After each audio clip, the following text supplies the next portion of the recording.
Hanip tong batang nakalaban namin sa dayo Malazak Lavin. Ang malupit nun, akala ko pang warm up lang abag ginawa sa totoong laban.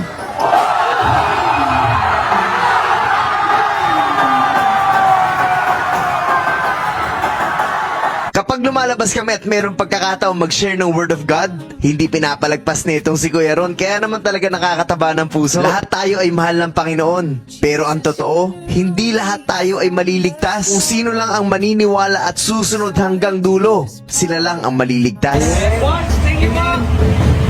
Anyway, naka-order na po ba kayo ng Toy Story Collection? Kung hindi pa ay pwede kayong humabol. I-click nyo lang yung link sa comment section dahil malapit na po itong ma-face out. At lahat po ng kikitain nito ay ginagamit namin for the missions, kaya sa pagbili nyo po ay nakatulong na kayo. Ano pa pong hinihintay nyo? Click the link and get your Toy Story Collection now. So bago po natin ituloy ito ay meron po muna akong gustong i-share sa inyo. Sabi sa James 1 verse 22, huwag lang kayong maging tagapakinig ng salita ng Diyos, kundi sundin nyo ang sinasabi nito.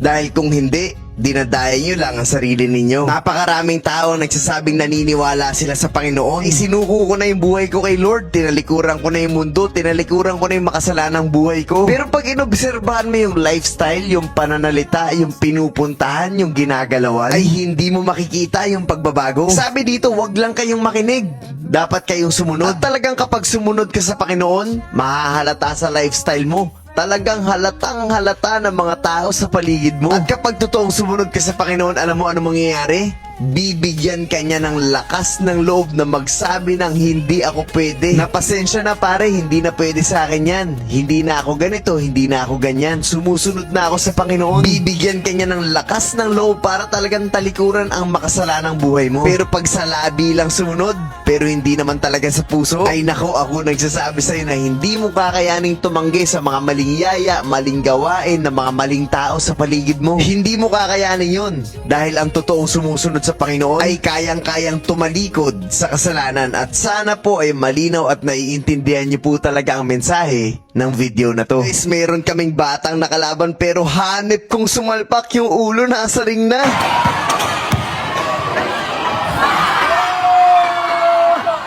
Ang lakas na nakalaban namin dito. Ang ganda ng fake na yun. Tapos drive simpleng-simple. Napakahirap pigilan. Paano ba naman lahat shooter? Kahit anong gawin mo, pumapasok yung tira. Tingnan niyo yung skills nito. Wala na siyang balanse. Andun na siya sa loob. Pero naipapasok pa rin. At hindi ko akalain na gagawin sa amin to ngayong laban na to. Pag sablay nung kalabang kalamin, yun na yun. Pero bigla pa naman final up down.